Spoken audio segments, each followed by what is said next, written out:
He dug sand to reinforce shelter, found her cold alien body. She awoke. Fool. Now they'll find me. The wind howled across the barren desert world, carrying with it fine shards of red sand that cut like tiny blades against exposed skin. Marcus pressed his scarf tighter around his mouth, gritting his teeth as he drove the shovel into the ground. His shelter, a half-buried cargo pod, creaked ominously as another gust struck. If he didn't reinforce the walls soon, the next sandstorm would rip it apart. He'd been stranded here for 12 days. 12 days of rationing water, of scavenging the wreckage from the crash, of hoping the distressed beacon would reach someone, anyone. The planet, unnamed on his charts, seemed empty. No vegetation, no animals, no signs of life. Just sand and silence. But then his shovel hit something hard. Marcus froze. It wasn't metal from the wreck. He knew every part of the crash site by now. Carefully, he brushed sand aside, revealing pale, almost translucent skin stretched over slender limbs. The figure was humanoid, but not human. Longer arms, angular face, and faint bioluminescent markings tracing down her temples and neck. She looked dead. A chill ran through him despite the heat. "God, what are you?" he whispered.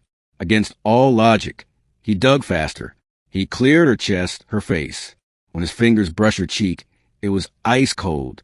He hesitated. Bury her again? Leave her? But something about her, fragile yet defiant, compelled him. He dragged her inside the shelter, wrapping her in thermal blankets. Hours passed. Then her eyes snapped open. They were a deep violet, glowing faintly in the dim light. Marcus stumbled back, startled, as she sat up with inhuman speed. "Fool!" she rasped, voice cracked but laced with fury. "Now they'll find me." Who? Marcus stammered, heart pounding. "I found you buried out there. I thought you were dead." She scanned the small shelter, makeshift walls, scraps of metal, and then fixed her gaze on him. "You shouldn't have touched me. You've doomed yourself." The fugitive. Her name, she eventually said, was Saria. She spoke in broken but understandable common, her accent sharp and unfamiliar. "Who's going to find you?" Marcus asked, offering her a canteen of water. She stared at it, suspicious, before snatching it from his hands and drinking greedily. "My hunters," she said finally, "the ones who burn my ship, the ones who want what I carry." Marcus's eyes flicked to her hands. She clutched a small crystalline shard, faintly pulsing with light. "That thing?" he asked. Her glare was answer enough. He sighed, leaning back against the cargo pod wall. "Look, I don't know what kind of mess you're in, but I was just trying to keep my shelter from collapsing. I wasn't looking for you." "You looked," Saria said coldly. "Now you are marked. They can sense me. They will sense you." Marcus wanted to laugh, to call her paranoid, but the way her eyes darted constantly to the hatch, the tremor in her hands. It wasn't fear of him. It was fear of something far worse. The hunters arrived. Night fell fast on the desert world. Stars blazed overhead, undimmed by atmosphere. Marcus had almost convinced himself that Saria's warnings were paranoia, until the sky lit up with streaks of fire. Ships, sleek, predatory shapes cutting through the darkness. "They found me," Saria whispered, voice trembling for the first time. "Who are they?" Marcus hissed. "Collectors," she spat. "Slavers. They take what they want. They want me. And that crystal?" Her grip tightened. "It's mine. My people's last hope. I'd rather die than let them take it." Marcus's mind raced. The shelter wouldn't hold against an assault. He had no weapons, just scavenged tools, an emergency blaster with 2 charges left. "Come on," he said suddenly. "What?" "We can't stay here. The wreckage. There's an old canyon nearby. Maybe we can lose them in the caves." Saria hesitated, studying him. "You would help me? Do I look like I have a choice? If they're after you, they'll kill me too." For the first time, her expression softened, just slightly. Flight through the desert. They ran. Sand crunched under their boots, the wind tearing at their faces. Behind them, searchlights swept the dunes, distant engines rumbling. Marcus led, guiding her toward the jagged silhouette of the canyon.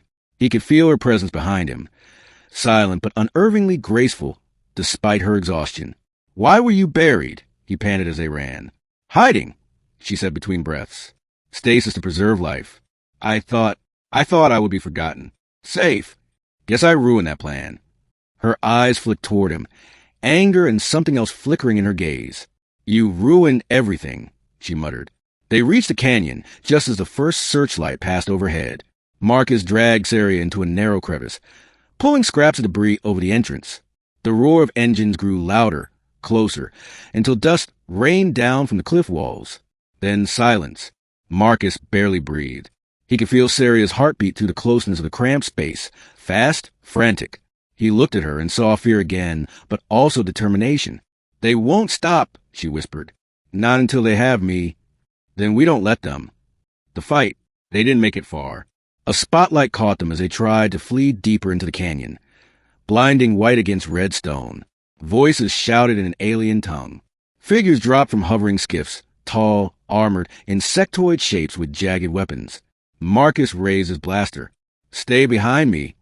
Your weapon is weak, Saria hissed, clutching the crystal. But I can help. Her markings began to glow brighter. The air vibrated around her, static energy crackling. The first hunter lunged. Marcus fired one shot. Two. Both connected, dropping the creature but leaving the others unfazed. Claws scraped against rock as they advanced. Saria screamed, not in fear but fury, and slammed the crystal into the ground. A shock wave rippled outward, hurling the hunters back. Marcus stared in stunned silence. What the hell? No time, she shouted. Run. The choice. They stumbled into a cavern deep within the canyon, barely lit by the glow of the crystal. The sounds of pursuit echoed behind them. They'll corner us here, Marcus said grimly. Saria shook her head. Not if I use this. She held up the crystal. It's a beacon. It will call my people, but also destroy this world in the process. No one survives. Marcus blinked. You're joking. She wasn't. Her expression was steel. Better my people cleanse this place than let the collectors win. You'd kill me too, he asked quietly. You freed me, she said softly. You didn't have to. I don't want you to die. But there is no other way. Silence hung between them. Outside, the hunter's screeches drew closer. Marcus clenched his fists. There's always another way. The stand. When the hunters burst into the cavern, Marcus didn't run. He grabbed a jagged shard of metal and stood beside Saria. Together, they fought his desperate swings, her burst of energy from the crystal. For every hunter that fell, two more came. Claws slashed across Marcus's arm. Blood sprayed. Saria screamed his name, a sound both alien and heartbreakingly human. At the last moment, as the hunters closed in, Saria thrust the crystal skyward. Light exploded, searing white, swallowing everything. Aftermath. When Marcus awoke, silence reigned. The cavern was empty, the hunters gone. Saria knelt beside him, hand pressed to his wound. Her markings glowed faintly, healing energy seeping into his skin. You're alive, she whispered. Relief softened her voice. They're gone. My people answered the call. Marcus stared at her, weakly smiling. Told you another way. For the first time, Saria smiled back. Not cold, not guarded, just human.